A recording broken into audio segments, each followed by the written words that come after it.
139 சங்கீதம். கர்த்தாவே, நீர் என்னை ஆராய்ந்து அறிந்திருக்கிறீர். என் உட்காருதலையும் என் எழுந்திருக்குதலையும் நீர் அறிந்திருக்கிறீர். என் நினைவுகளை தூரத்திலிருந்து அறிகிறீர். நான் நடந்தாலும் படுத்திருந்தாலும் என்னை சூழ்ந்திருக்கிறீர்.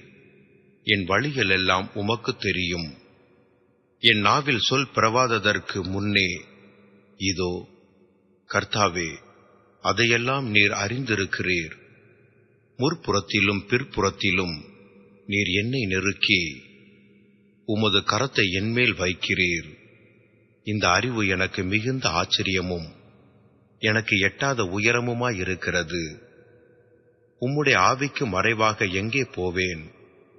உம்முடைய சமூகத்தை விட்டு எங்கே ஓடுவேன்? நான் வானத்திற்கு ஏறினாலும் நீர் அங்கே இருக்கிறீர். நான் பாதாளத்தில் படுக்கை போட்டாலும் நீர் அங்கே இருக்கிறீர்.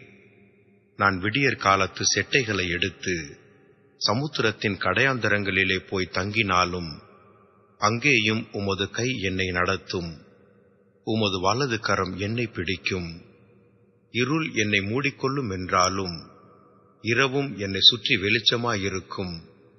உமக்கு மறைவாக இருளும் அந்தகாரப்படுத்தாது. இரவும் பகலைப் போல் வெளிச்சமாயிருக்கும். உமக்கு இருளும் வெளிச்சமும் சரி. நீர் என் உள்ளந்திரியங்களை கை கொண்டிருக்கிறீர். என் தாயின் கர்ப்பத்தில் என்னை காப்பாற்றினீர். நான் பிரமிக்கத்தக்க அதிசயமாய் உண்டாக்கப்பட்டபடியால் உம்மை துதிப்பேன். உமது கிரியைகள் அதிசயமானவைகள். அது என் ஆத்துமாவுக்கு நன்றாய் தெரியும்.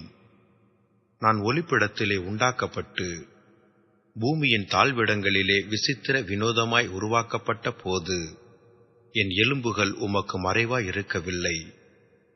என் கருவை உம்முடைய கண்கள் கண்டது. என் அவயங்களில் ஒன்றாகிலும் இல்லாத போதே அவைகள் அனைத்தும், அவைகள் உருவேற்படும் நாட்களும் உமது புஸ்தகத்தில் எழுதியிருந்தது. தேவனே, உமது ஆலோசனைகள் எனக்கு எத்தனை அருமையானவைகள்! அவைகளின் தொகை எவ்வளவு அதிகம்! அவைகளை நான் எண்ண போனால் மணலை பார்க்கிலும் அதிகமாம். நான் விழிக்கும் போது இன்னும் அண்டையில் இருக்கிறேன். தேவனே, நீர் துன்மார்க்கனை அழித்தீரானால் நலமாயிருக்கும். இரத்த பிரியரே, நீங்கள் என்னை விட்டு அகன்று போங்கள். அவர்கள் உம்மை குறித்து துன்மார்க்கமாய் பேசுகிறார்கள். உம்முடைய சத்துருக்கள் உமது நாமத்தை வீணாய் வழங்குகிறார்கள். கர்த்தாவே, உம்மை பகைக்கிறவர்களை நான் பகையாமலும் உமக்கு விரோதமாய் எழும்புகிறவர்களை அருவருக்காமலும் இருப்பேனோ? முழு பகையாய் அவர்களை பகைக்கிறேன். அவர்களை எனக்கு பகைஞராக எண்ணுகிறேன். தேவனே, என்னை ஆராய்ந்து என் இருதயத்தை அறிந்து கொள்ளும். என்னை சோதித்து என் சிந்தனைகளை அறிந்து கொள்ளும். வேதனை உண்டாக்கும் வழி என்னிடத்தில் உண்டோ என்று பார்த்து நித்திய வழியிலே என்னை நடத்தும்.